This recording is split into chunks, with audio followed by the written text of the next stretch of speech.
Yung mga minions ni Maudix, mga kababayan, nagunahan sa pagdepensa sa kanilang amo. Ayan kasi, ayaw tumigil sa pagdaldal. Alam niya daw kasi kung nasaan si Pastor Pacquiao, sabi ni Maudix nung isang araw. Pero anya, secret. O ngayon, gustong paimbestigahan ng ating PNP kasi lumalabas, cuddler siya. Cuddler ng isang pugante, si Pacquiao. Tinaganap ng batas.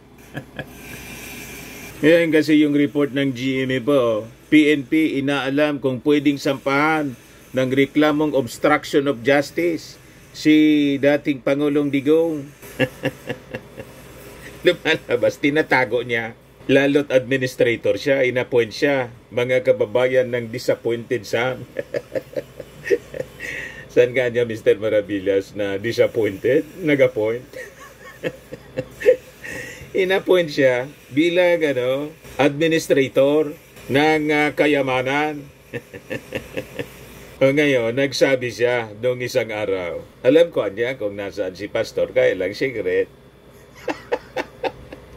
Ngayon po, because of that report, na papaimbestigan siya ng ating mga kapulisan, nagunahan sa pagdepensa yung mga minions niya, si Bato, saka si Senator Robin Padilla, ay yung isa niyang senador na kasama pa nila sa PDP, si Tolentino. Hindi na po yung nagsasalita, tumambling na. Nasa line-up na mga kababayan ng administration slate, bagong Pilipinas slate, wala man pong nakikitang future dito sa kampo po ni Maudix. Kaya tumalon bigla si Tolentino. Yung ating Pangulong Bongbong Marcos, tuloy-tuloy lang mga kababayan sa pagsiservisyo sa ating mga mamamayang Filipino. Kahapon galing siya doon sa Samar Leyte, Calbayog City, para sa serbisyo fair, pamimigay ng mga ayuda. Ngayon naman nandun sa Paticol Sulu, yung mga pinakang malalayo po na mga lugar sa Pilipinas, pinupunta ng ating Pangulong Bongbong Marcos. Kung nung nakaraang kampanya, napuntahan niya, anong rason na ngayon presidente na siya? Di ba? Yun ang sinasabi ng ating Pangulong Bongbong Marcos. Talagang may isang salita siya. Sabi niya during the campaign, babalikan ko kayo.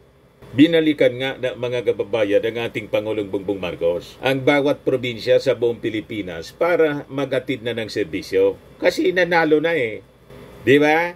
Walang nakagawang ganyan mga kababayan. At ngayon po, mayroon na pong launching din ng 29 pesos per kilo nga bigas. Kaya siguradong yung mga nausog vloggers lalong manggagalaiti po sa inggit. Hindi kasi nila nagawa ng mga Duterte. Napapaya sila ng todo mga kababayan. With the 2 years, 2 years pa lang in office yung ating Pangulong Bongbong Marcos, pero napakarami nang nagawa. But before ko mga kababayan ibigay sa inyo yung full story ng mga balitang yan, click subscribe muna dito sa ating YouTube channel and hit the notification bell para lagi po kayong updated sa mga kaganapan dito sa ating bansa.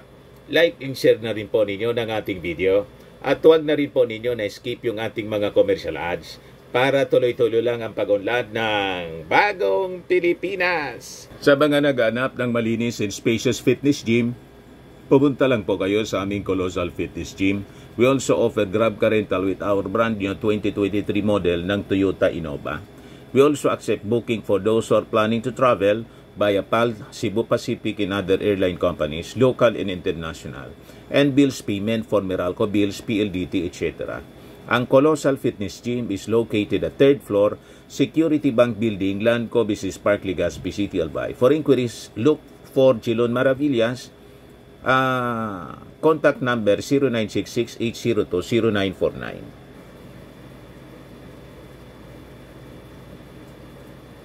Yan po yung aming Innova. Lagi na pong matao sa amin.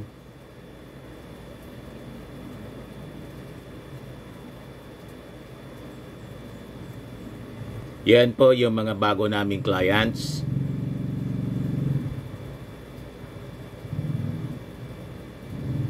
Pati mga foreigners po. Mga British tourists sila po mga kababayan. Ito yung kahapon bago nag-enroll mga kababayan, kwan siya, Indian, na set up na rin po yung aming mga brand new gym equipment.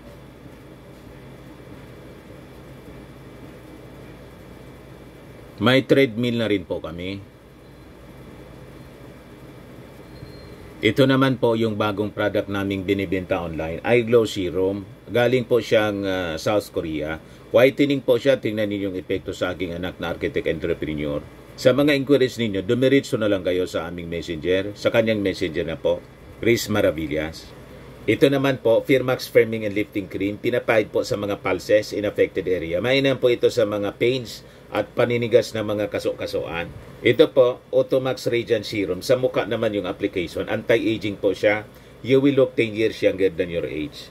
Sa mga cancer patients naman po, try niyo po itong Ningxia Red Mix Fruit Drink. Hindi man po siya gamot, food supplement siya. Kaya lang gawa siya mga kababayan sa goji berry.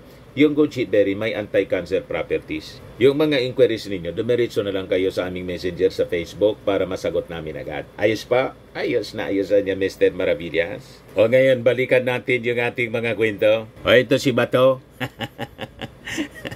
Sabi kasi ng amo nilang si Maudigs, alam ko kung saan si Pastor, pero secret. Ngayon, dahil po sa gusto siyang paimbestigahan para sampaan ng reklamong obstruction of justice, nagunahan sa pagdepensa yung kanyang mga minions. Ayan po, joke man lang daw, sabi ni pasiblian niya, nagjo-joke man lang si Maudig, sabi ni Senator Robin Padilla.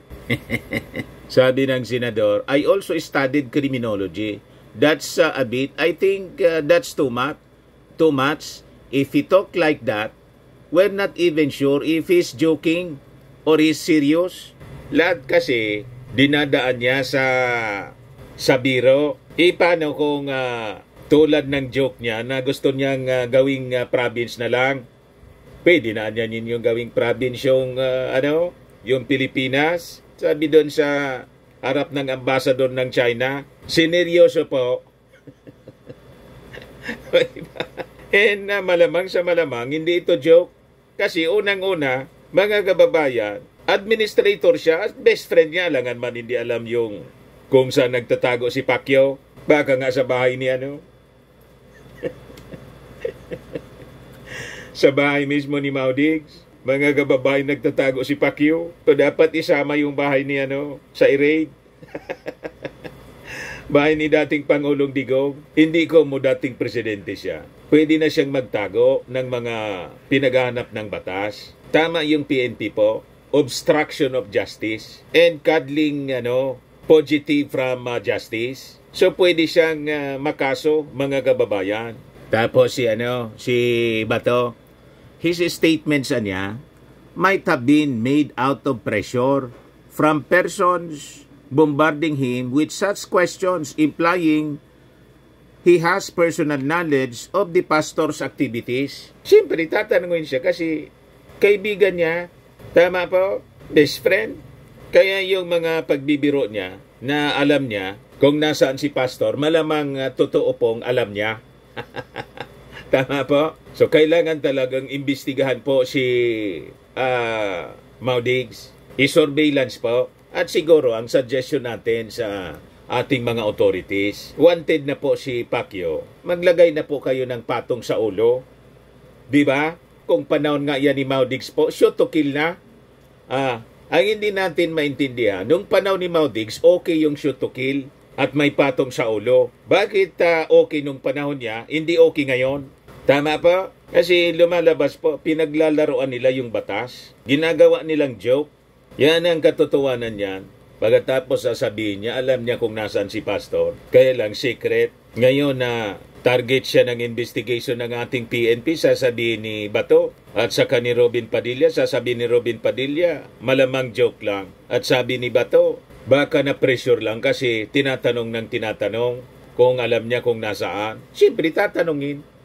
Tama? Pero niya, Mr. Maravillas, nabawasan na naman yung kampo ni, yung minions ni Maudigs. Nabawasan po.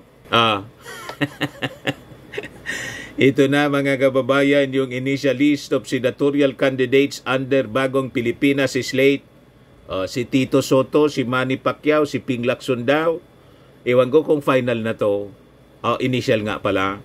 O may basbas na rito yung ating Pangulong Bongbong. Si Pia Cayetano, si Lito Lapid, si Camille Villar, si Tol Tolentino. Ito yung nagkita kami doon sa Palasyo Malacanang nung Sunday. Diretso na pong tumambling. Siyempre, si Amy Marcos.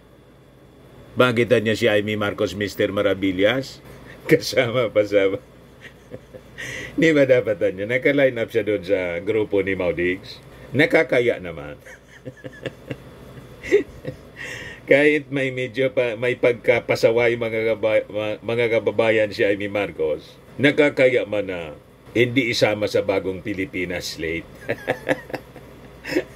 Tama ba? Masama naman yan sa paningin ng ating mga kababayan sa ating Pangulong Bongbong Marcos.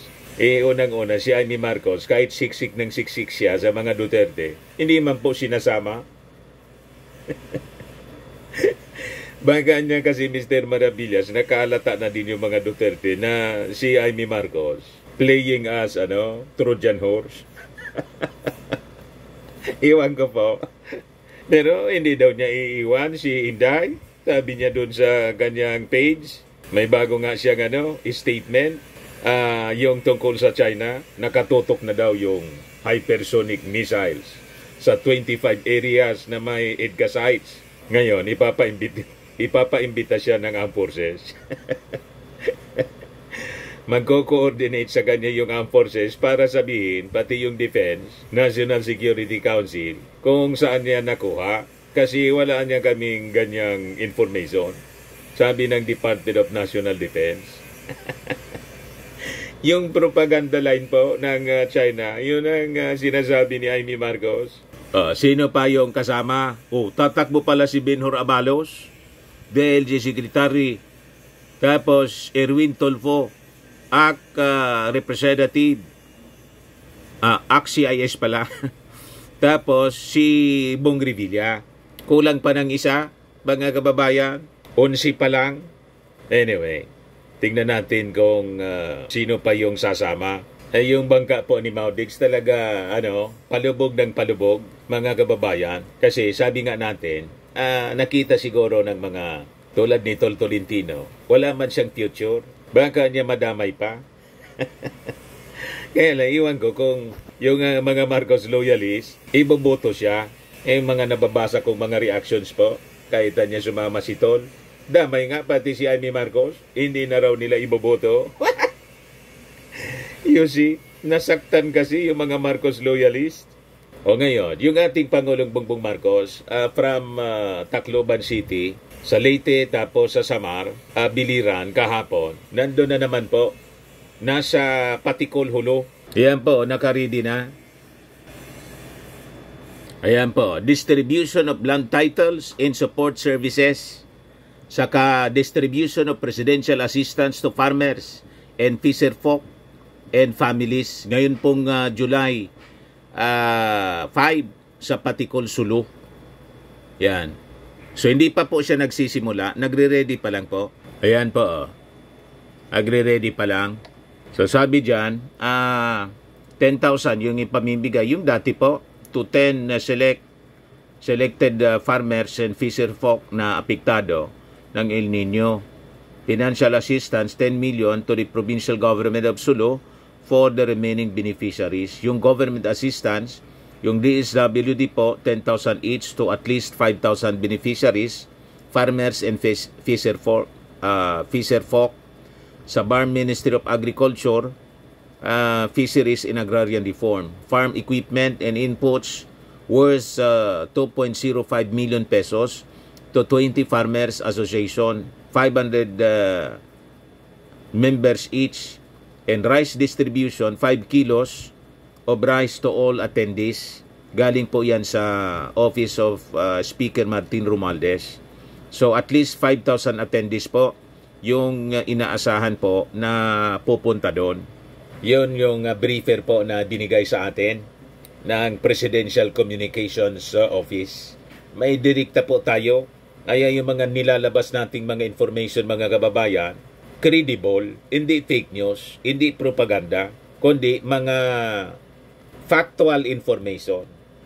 Kasi credible ang source natin. Galing mismo sa palasyo. Galing tayo doon eh. In-invite kami ni Mrs. Kaya galit na galit yung mga inggitirong DDS. Inuulan tayo ng basing. Ito po yung pasalamat ng taga Kalbayog.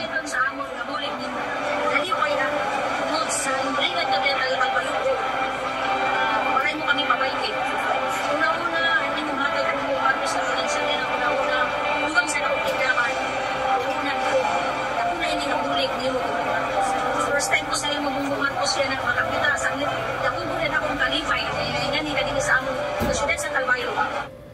Di ba? Grabe po ang pasalamat nila. And first time daw niyang nakita, nakasalamuha yung ating Pangulong Bongbong Marcos. O ngayon, yung Department of Agriculture po, maglo-launch sila ngayon ng 20 pesos program, 29 program, Kadiwa Center 29 program. O dyan po sa number 1 Marcos Highway, Marikina City.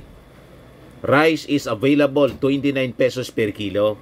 Malapit na po sa 20 pesos. Yan po mga kababayan. Ano kayo ngayon? Yung siging saya-saya na mga nausog, nasaan daw yung 20 pesos per kilong bugas? Kinakantsawan yung ating Pangulong Bongbong Marcos. 9 pesos na lang yung diferensya. 29 pesos na. Malapit na po sa 20 pesos. Pero yung kay Maudigs po na prinamis niyang 7 pesos, never na nangyari po. Walang imik mga kababayan yung mga nausog. Hindi sila naghanap ng promise ni Maudigs na 7 pesos per kilo. Inahanapan yung ating Pangulong Bongbong Marcos ng 20 pesos per kilo. Malapit na po, 29 pesos na. Yan man lang po mga kababayan. Ako po si Dante Maravillas. Bye-bye. God bless.